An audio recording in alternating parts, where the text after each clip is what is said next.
Well, we're here at the United Nations headquarters in New York because this week there are important meetings about global road safety. The UN General Assembly is meeting to discuss the progress with the Decade of Action, to see how close we are to achieving the goals which the UN has set itself. And we're also going to be discussing how road safety can fit into the post-2015 agenda. You know, it's almost midway to the Decade of Action for road safety, and it seems that there is so much more to be done. We need resources. We have the momentum now, we have the ways and means. Like we say, we've always had the vaccines to this epidemic. We have the know-how, but we need the funds, we need the resources to implement them and to help them get off on their way.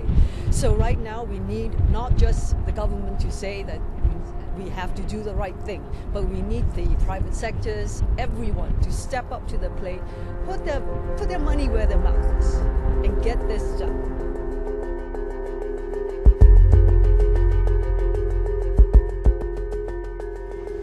The Decade of Action has succeeded in raising awareness of road safety to unprecedented levels, and what we're now seeing is real demand in countries for action to happen from people on the ground, from NGOs, who recognise that the level of road casualties is just unsustainable. One of the important things to come out of the discussions at the United Nations this week is the confirmation from Brazil that it's going to host a mid-term global ministerial conference to look at progress in the Decade of Action. This is going to be a really vital meeting, and it's a time for everyone to put their cards on the table and say what they're going to do to achieve the goal of the Decade of Action. The countries here at the UN in 2010 put their names to a goal to reduce road traffic deaths by 5 million by 2020. That's what they signed up to. The question we have to ask is, what are you doing to achieve it? In too many cases, the answer is little or nothing. We've got to say now that enough is enough. It's time for every country to back this, put their resources and their effort and their political commitment behind reducing road traffic injuries. My feeling is that road safety has to be taken among the priority of the governments.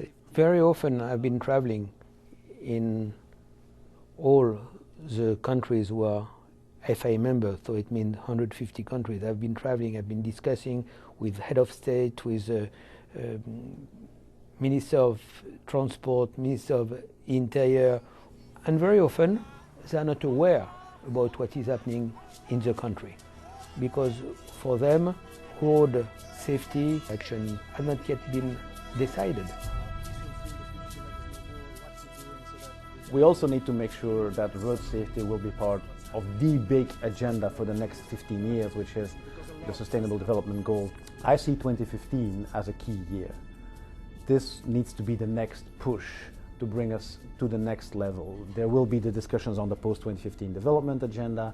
There will be the second global ministerial conference, which needs to have a very clear, tangible outcome leading us into an agenda for the 10-15 years to come. And so we need to really work on making that a success.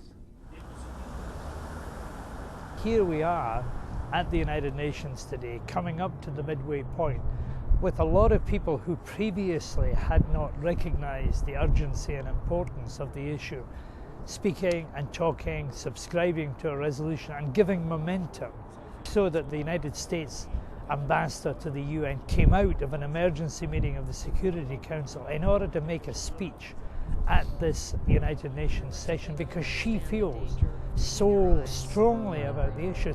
You know, the carnage on the road is becoming an international scandal, and if aid is being wasted because people are dying and being injured, and we're killing more people than have killed in wars, then clearly there has to be political leadership in the world to say we're going to radically do something about it.